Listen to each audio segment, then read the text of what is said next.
Video games are more popular today than ever, providing entertainment and distraction for the modern man or woman, just as they have done for thousands of years. However, most gamers seem adamant that we've never been more blessed in the video gamosphere than we are right now, and tend to place far too much focus on modern blockbuster hits and quirky new indie titles without any due regard for their equally wonderful forefathers. Or mothers. It's utterly criminal, for example, that so many people overlook the 1848 re-release of Nikola Tesla's Lab Fashion Boutique. Remember all the fun we had in the charmingly socially problematic Colonizer 3 Do You Have a Flag? And who could forget the times we shared in 392 BC's Greek poetry tycoon, trying to find words that rhyme with Xanthos, and writing limericks entitled There Was an Old Man from Epizephirian Locris. With literally millennia of top quality video game releases to go at, it's mystifying why everyone focuses so heavily on the tripe that came out after the 1970s. And what about you? Do you need to broaden your horizons in that area? Well then, sit back and allow us to guide you through a few of the absolute must-haves. Here are the 5 best-selling video games of the pre-industrial era. Number 5, Nicholas Culpeper's Who's Got the Pox? Medicine of the late Middle Ages and the so-called early modern period was an enchanting thing, and savvy-minded English physician Nicholas Culpeper, 1616 to 1654, knew that it could be exceedingly popular if placed into the hands of the plebs. Like you. The resultant video game endorsed under his name was an overnight success, thanks in no small part to its excellent marketing campaign, an example of which we've been kindly donated on loan by the Claremont Institute of 17th Century Video Gaming. Let's have a look.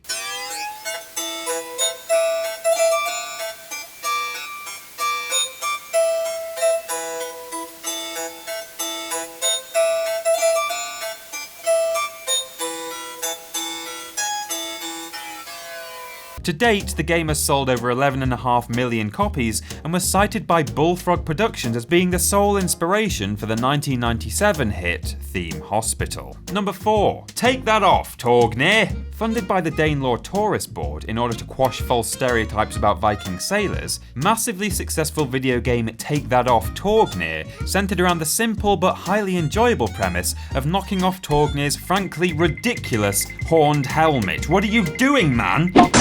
Players would get bonus points for engaging in other behaviours that worked against erroneous Nordic stereotypes, such as not drinking mead out of the skulls of their enemies, but they were permitted to decapitate Torgnir at the end of the game because he kept putting that stupid thing back on his head. Jesus, Torgnir! The game sold more than 12 million copies worldwide and remains a cult hit today. Dude, what the fuck? Stop putting it back on! Number 3, Cesspit Squad. A game that never ceased to be popular across hundreds of years of history as an educational training tool for kids in primitive agricultural settlements, Cesspit Squad provided a child-friendly yet sickeningly realistic view of what they could expect in their new role of attending the local poo pit. It mostly just consisted of extremely graphic shots of a feces-encrusted screen, but the real selling point was that the whole thing was charmingly narrated by the eponymous Cesspit Squad themselves, Sparky, Dodger, Chippy, and that dweeby one. I don't think they ever gave his name, did they? The ginger kid. Selling 13.7 million copies, Cesspit Squad remained popular with the owners of latrines and gong holes the world over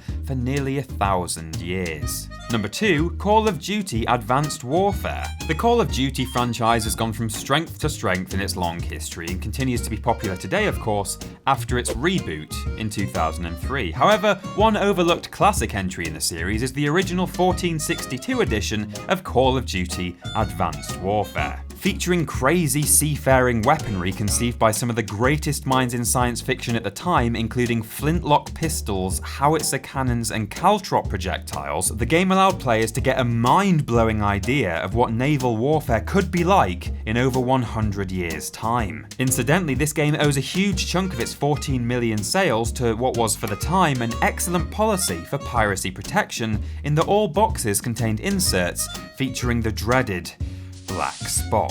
And number 1, Supercar Moon. Could it be any other? With over 16.5 million units sold, the most popular game of the pre-industrial era is, of course, Supercar Moon.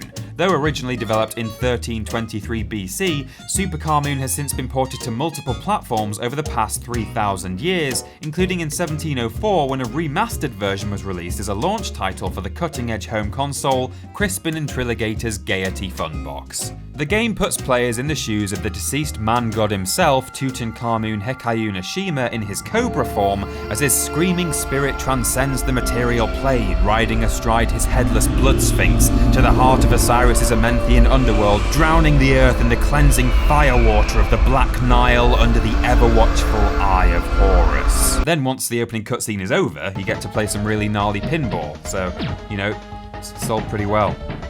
Check it out.